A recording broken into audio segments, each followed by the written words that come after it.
Actually, in Vedanta it is said, yad yad idam taya jnayate tat sarvam vishwamiti. Whatever is known to us as an object of knowledge, as this, everything is world only. This is a book, this is a harmonium, this is a watch, that also world. This body, that also is world. This mind, that also is world. These vasanas of mind, they are troubling me, okay, they are also world. And not of individual, remember, of the totality of the gross world, subtle world and unmanifest.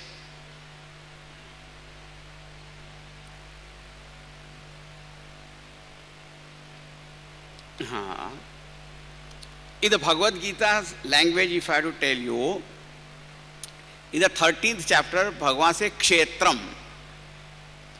He calls it as field. Mahabhuta nyahankaraha buddhiravyaktam evacha. Indriyani dashaikam cha panchachendriya gocharaha. Ichha dvesha sukham dukkham sanghatas chetana dhrutihi etat kshetram. This is the world now. All the five elements, mind, intellect, ego, sense organs, they are objects. Then the likes and dislikes and joy and sorrow and all, everything. Now when we think of this world, do we include all this? Tell honestly. It is only when we study Vedanta, then we understand. Now, if you study Puranas and Vedas, then it is said, every Brahmanda, cosmos, is constituted of 14 worlds. Bhur, Bhuva, Swaha, Maha, Jana, Tapaha, Satyam, then Atala, Vitala, Sutala, Talatal, Mahital, Rasatal, Patala. All these 14 worlds make one cosmos, and like that countless cosmoses are there. Will we think about that way? Why teacher is required? Because we do not even know what is the extent of this world.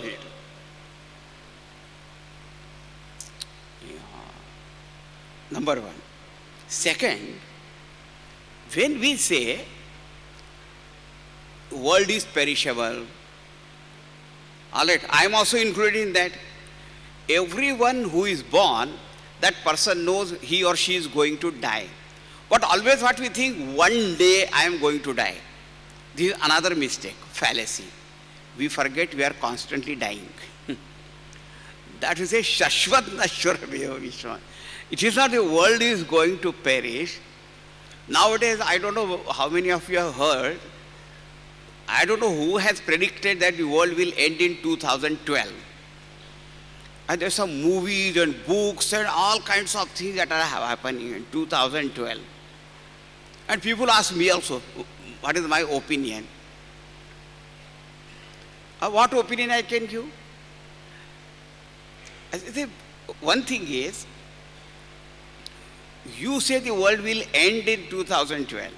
Vedanta says it is constantly ending, constantly perishing only. Number one,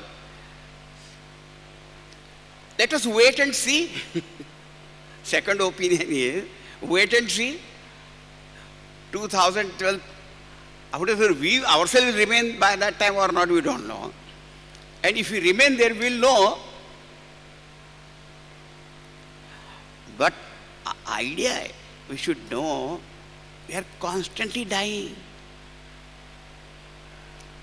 This is that our thinking that one day I am going to die. What is happening now? Constant perishing only. Only that is the last stroke in the sense that this physical body is not seen afterwards. But otherwise now, so the baby's body that we have now, that baby's body we don't see now, that only has grown. Young and old and all that. Why Guru's words require that this also doesn't strike us. And that's why we are caught unaware.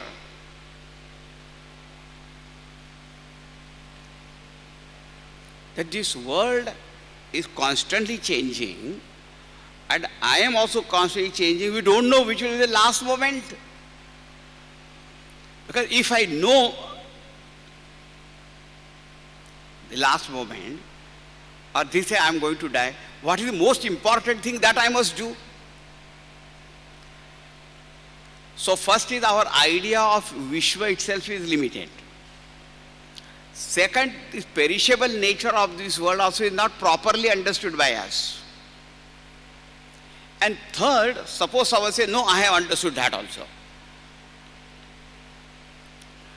Then suppose that I say I understood that I am also constantly dying every moment.